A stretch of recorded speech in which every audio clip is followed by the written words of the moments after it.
Average people react to everything. Powerful people ignore most things. And whether you like it or not, you're already choosing a side every day. With every response you give, every explanation you offer, every time you feel compelled to defend yourself, you're choosing which category you belong to. And most people choose reaction without realizing it's a choice. They think responding immediately shows they care or that they're engaged. They think explaining themselves proves they're reasonable or justified. They think defending their position demonstrates strength or conviction. But every single one of those reactions is actually demonstrating the opposite. It's showing that you can be controlled through simple provocation, that your emotions are accessible to anyone who knows which buttons to push, that you're predictable, manageable, and ultimately powerless. Because power doesn't react. Power observes, evaluates, and decides. And most of the time, it decides that responding isn't worth the energy. Every time you rush to reply to a message that bothered you, you think you're standing up for yourself. Every time you explain yourself to someone who questioned your choices, you think you're being mature. Every time you defend your position to people who criticized it, you think you're being strong. But you're not in control in any of those moments. You're being controlled by whoever or whatever triggered the reaction. They said something and you responded exactly as they expected. They questioned you and you immediately justified yourself. They criticized you and you defended predictably. That predictability is what makes you average, not the content of your response. Because powerful people don't follow those patterns. They don't rush to respond just because someone expects a response. They don't explain themselves just because someone asked for an explanation. They don't defend their choices just because someone questioned them. They evaluate whether responding serves any purpose, and most of the time it doesn't. So they ignore it entirely and continue with what actually matters. While average people are busy reacting, powerful people are busy building. While average people are explaining themselves, powerful people are executing. While average people are defending their choices, powerful people are making new ones. The difference isn't intelligence or resources or opportunities. The difference is understanding that reaction is loss of control. The moment you react emotionally to something, you hand over control of your state. Because now they decide your next move just by choosing what to say or do. They can make you angry by saying the right thing. They can make you defensive by questioning the right choice. They can make you anxious by withholding the right information. All of your emotional states become controllable by external inputs.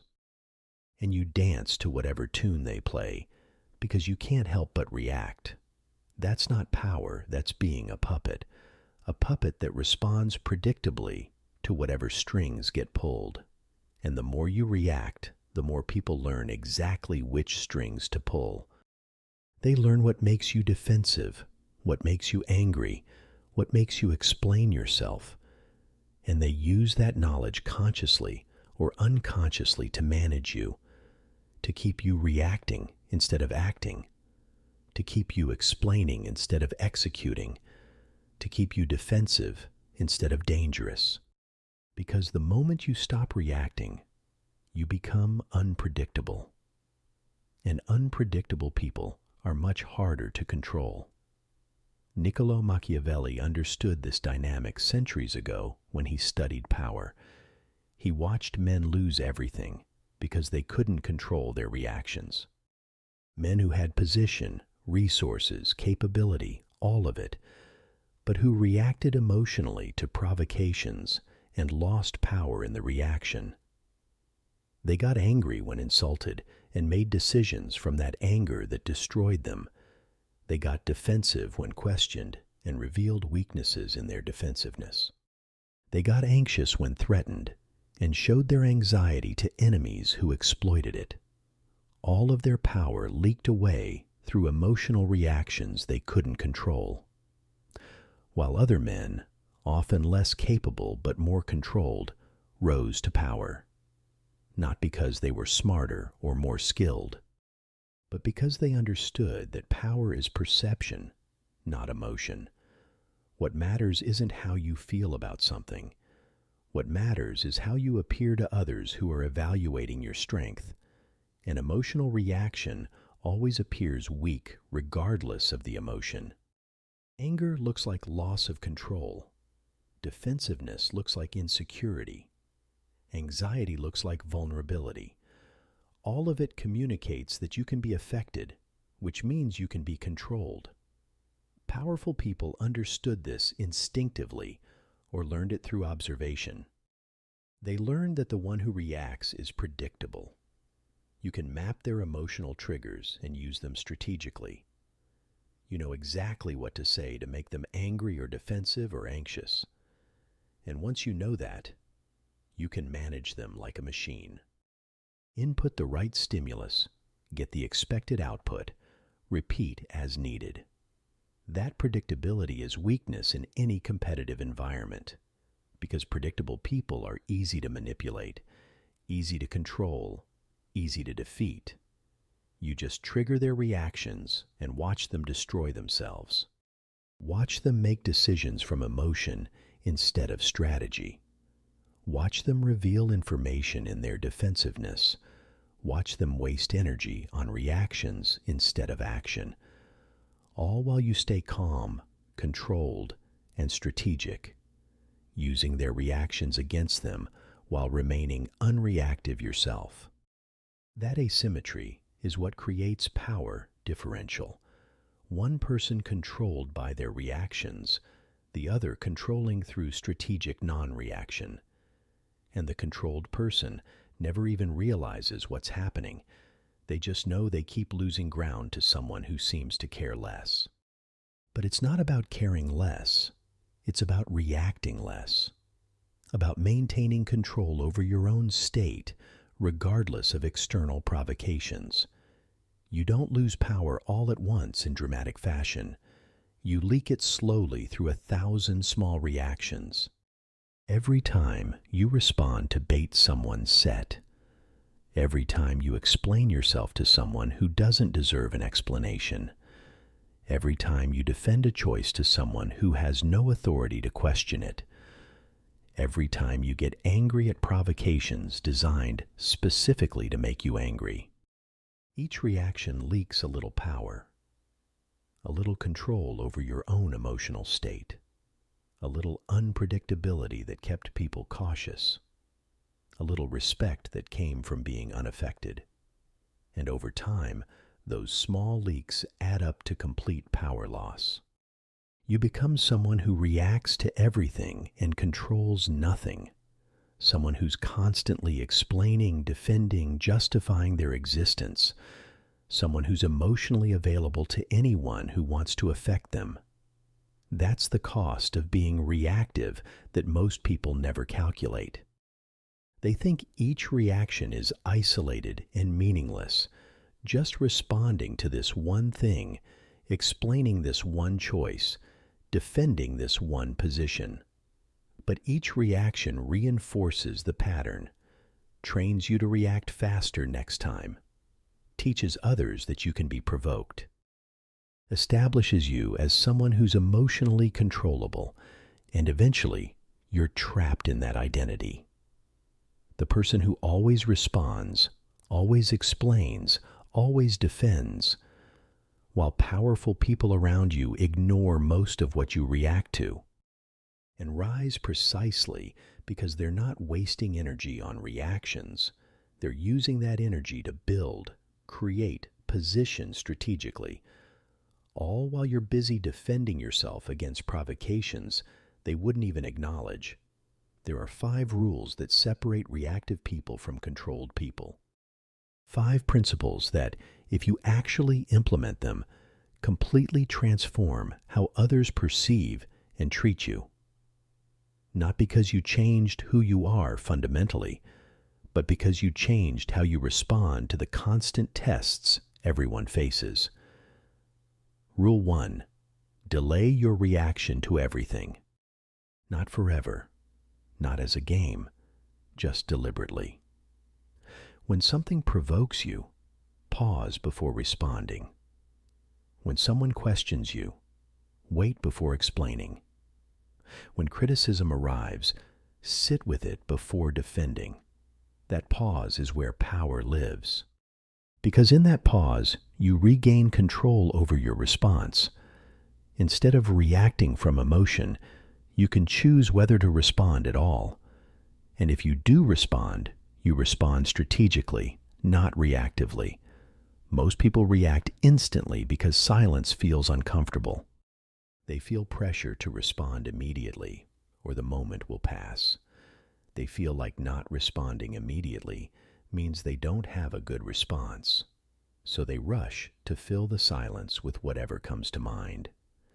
And that rushed response is almost always weaker than a delayed one, because it's coming from emotion, not evaluation, from pressure, not choice, from the need to respond, not the decision to respond. Powerful people sit in that uncomfortable silence. They let the pressure build without releasing it through reaction. They evaluate whether responding serves any purpose, and usually they conclude it doesn't and say nothing. That silence creates pressure on the other person instead. They said something expecting a reaction and got nothing.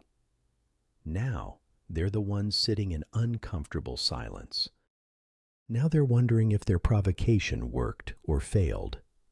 Now they're the ones feeling pressure to fill the gap, and often they fill it by revealing more than they intended, by explaining themselves when you didn't ask for explanation, by justifying their position when you didn't challenge it, by showing their hand when you just stayed quiet. That's the power of delayed reaction. It shifts pressure from you to them without you doing anything. You just refuse to react on their timeline and let silence work for you. Rule 2. Never over-explain yourself to anyone. Explanation signals insecurity about the thing you're explaining. If you were confident in your choice or position, you wouldn't feel the need to justify it. You'd just state it and move on. But when you explain extensively, you're revealing doubt. Doubt that others will accept it without justification. Doubt that it's strong enough to stand on its own. Doubt that you have the authority to make choices without permission. All of that doubt is visible in over-explanation, and people sense it immediately, even if they can't articulate why. They just know that someone who's secure doesn't explain that much, doesn't need to convince others their choice was right, doesn't require validation through extensive justification. They just decide and let the decision speak for itself. The more you justify, the weaker you look to anyone observing. Because justification is seeking permission retroactively. You already made the choice, but you're still checking if others approve, still hoping they'll understand your reasoning and validate it, still needing their agreement to feel confident in what you decided. That need is weakness that everyone recognizes. It tells them you're controllable through approval and disapproval. Give you approval and you'll continue the behavior. Withhold it and you'll question yourself and potentially change course. That's enormous leverage over you that you gave them through over-explanation. Powerful people don't explain beyond what's necessary for basic communication. They state their position or choice once clearly. If people don't understand or disagree, that's fine. They're not invested in making everyone understand or agree. They're just moving forward with what they decided.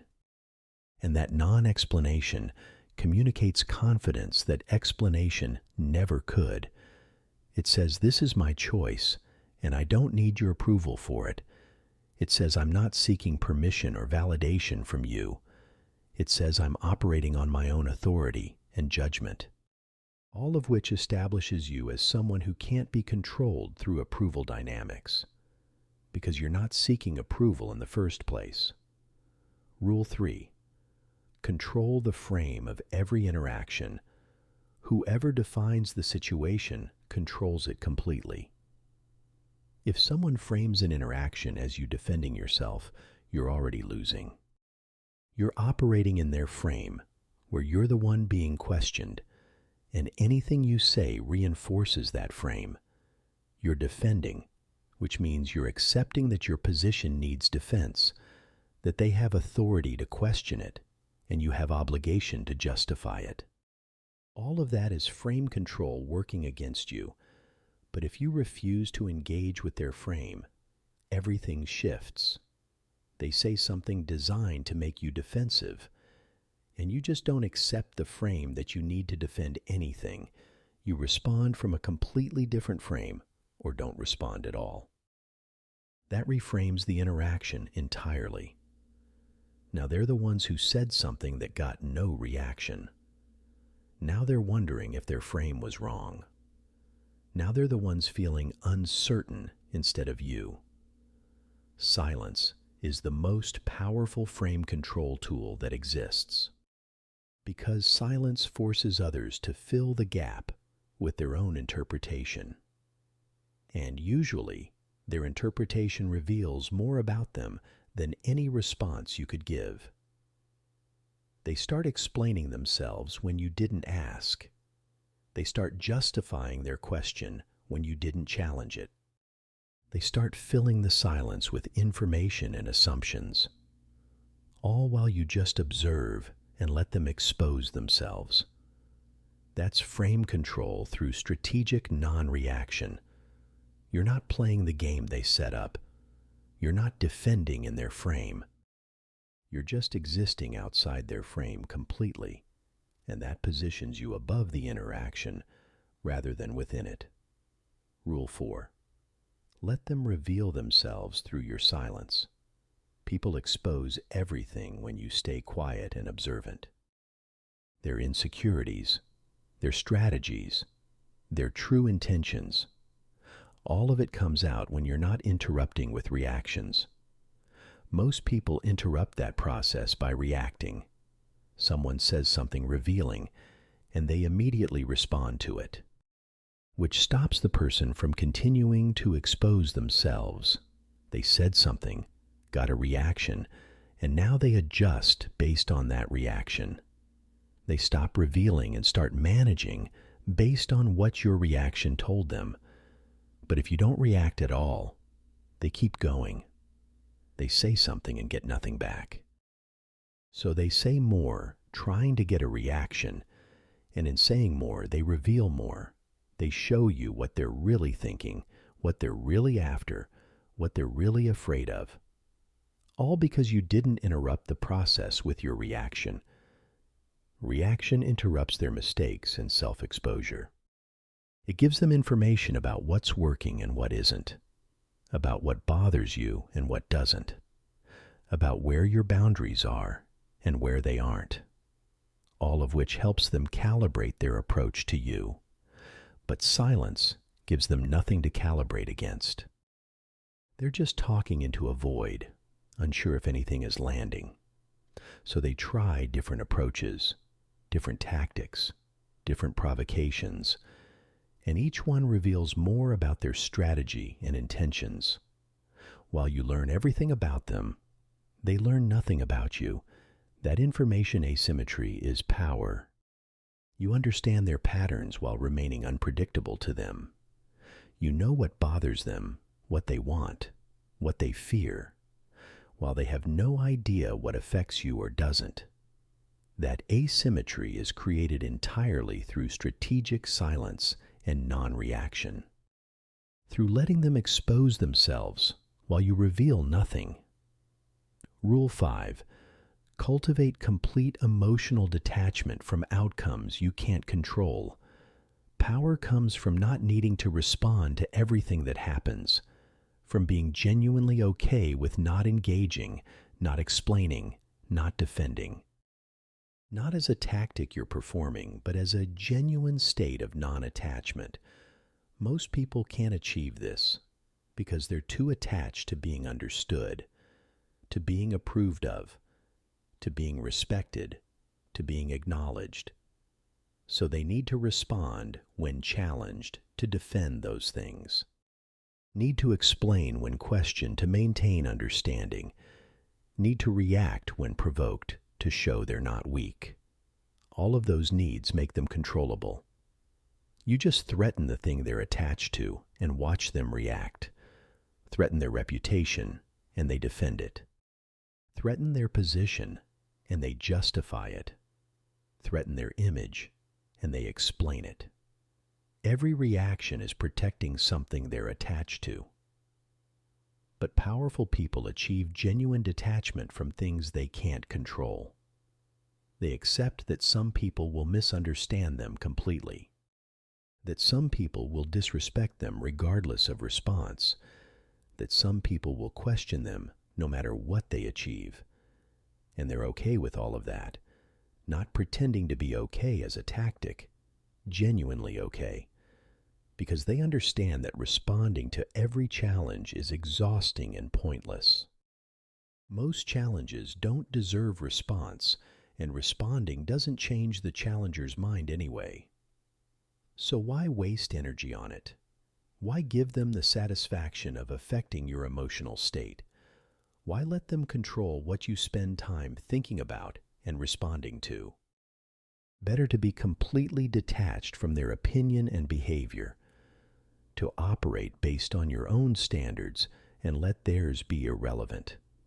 That detachment is what makes you immune to manipulation through provocation. They can say whatever they want, and you're genuinely unaffected. Not performing unaffected while secretly bothered. Actually unaffected because you're not attached to their perception. Indifference is dominance in any power dynamic. When you genuinely don't care what someone thinks or does, they have no leverage over you. They can't manipulate you through approval or disapproval, can't pressure you through acceptance or rejection, can't control you through anything they say or withhold. You're just operating independently of their entire system of influence. And that independence is what makes you powerful while they remain average. Average people need to be heard, to be understood, to be acknowledged. They need their side of the story told, their perspective shared, their position defended. That need drives them to react constantly, to explain endlessly, to defend perpetually. And that constant reaction keeps them average, because they're spending all their energy managing perceptions and reactions, energy that could be used to build, create, or position strategically, but it's all going to reaction and explanation instead. Powerful people don't need to be heard by everyone. They don't need everyone to understand their reasoning or approve their choices. They don't need constant acknowledgement or validation. They're completely fine being misunderstood by most people, being criticized by people whose opinions don't matter, being questioned by people who have no authority to question them. None of it bothers them because none of it matters. They're operating on their own standards, pursuing their own goals, building their own vision, and other people's reactions to that are completely irrelevant to the process. That indifference to others' reactions is what creates freedom to act, freedom from the constant need to manage perceptions, freedom from the pressure to defend every choice, freedom from the obligation to explain every decision. You just do what you're doing and let people think whatever they think. And that freedom is what powerful people have that average people lack. Average people are trapped in reaction loops with everyone around them, always responding, always explaining, always defending, while powerful people are free because they stopped engaging with those loops entirely. They just observe the provocations, evaluate if response serves any purpose, and usually conclude it doesn't. so they ignore it and continue with what actually matters. That makes silence feel like superiority instead of weakness, because it is superiority in the strategic sense. Superior positioning, superior control, superior power dynamics. You're above the interaction rather than within it. You're observing rather than participating in pointless conflict. You're controlling the frame through non-engagement.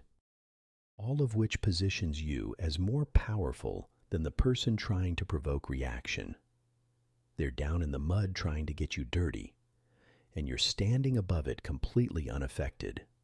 That positioning is visible to everyone observing. They see someone trying to provoke a reaction and failing, and they see someone remaining calm and unaffected despite the provocation. That contrast communicates everything about the power dynamic. Niccolò Machiavelli understood this deeply in his philosophy of power. Power is quiet. Control is invisible. Reaction is public weakness. The powerful don't announce their power through loud reactions. They demonstrate it through calm control in situations where others would lose control. They show it through silence when others would defend loudly. They prove it through indifference when others would react emotionally. All of that quiet demonstration communicates more power than any loud reaction could, because loud reactions always look like loss of control, like something affected you enough that you couldn't stay calm, like someone got to you and you had to respond. All of which communicates vulnerability that others can exploit.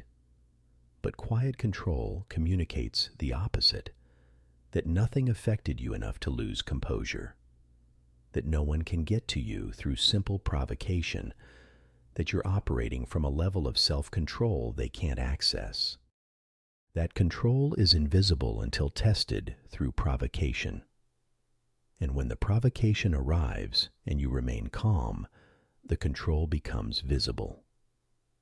Everyone sees that you couldn't be moved or affected or provoked, that you stayed centered while others would have reacted, that you have something they don't have, which is complete self-control. And that control is what creates respect from people observing, not the loud defense, not the detailed explanation, not the emotional reaction. The quiet control that withstands provocation without breaking. That's what powerful people demonstrate consistently, while average people demonstrate the opposite through constant reaction. They prove they can be affected, which means they can be controlled. They prove they're predictable, which means they're manageable. They prove they lack self-control, which means they're weak. All through their inability to sit in silence and let provocations pass without response. So next time something provokes you, watch what you do in that moment. Watch whether you rush to respond or pause to evaluate. Watch whether you explain extensively or state simply. Watch whether you defend yourself or remain silent. Because in that moment, you'll prove exactly who you are. You'll prove whether you're average or powerful, whether you're reactive or controlled, whether you're predictable or dangerous. All of it visible in how you handle one moment of provocation. And if you react like everyone expects, you're average. You're controllable, predictable, manageable. You're exactly what Machiavelli warned against becoming. Someone who leaks power through emotional reactions they can't control. Someone who's easily manipulated because their triggers are obvious. Someone who stays average because they can't achieve the self-control that creates power. But if you pause, evaluate, and usually choose silence, you're different. You're demonstrating control that most people never achieve. You're proving you can't be provoked into reaction. You're showing that you're operating on a different level. And that difference is what separates powerful from average. Not intelligence, not resources, not circumstances. Just the ability to control your own reactions regardless of provocation. That ability is available to anyone willing to develop it. It's not a talent you're born with. It's a skill you build through practice, through choosing silence when reaction feels urgent, through choosing evaluation when explanation feels necessary, through choosing detachment when defense feels justified. Every time you choose control over reaction, you build the skill. Every time you choose silence over explanation, you strengthen the pattern. Every time you choose indifference over emotional investment, you develop the power. And over time, it becomes natural instead of effortful. You're not fighting the urge to react anymore. You're just genuinely unaffected by most provocations, genuinely unbothered by most criticism, genuinely indifferent to most opinions. That genuine state is what creates real power, not the performance of power, but the actual possession of it. And it's available to anyone willing to stop reacting and start controlling. To anyone willing to sit in uncomfortable silence instead of rushing to respond. To anyone willing to be misunderstood rather than over-explained. To anyone willing to appear weak to average people while actually being strong. Because average people will always interpret silence as weakness. They'll see non-reaction as not having a response. They'll view non-explanation as inability to defend. Let them think that. Their misinterpretation doesn't change the reality of the power dynamic. It just confirms they're average and you're not. They're reactive and you're controlled. They're predictable and you're dangerous. And that difference will show in every outcome over time. They'll stay where they are, reacting to everything, explaining constantly, defending endlessly, while you rise precisely because you're not wasting energy on any of that. You're using that energy to build, position, execute, all while they're busy reacting to provocations you wouldn't even acknowledge. Average people react, powerful people ignore, and you're choosing which one you are with every decision to respond or stay silent. Choose wisely.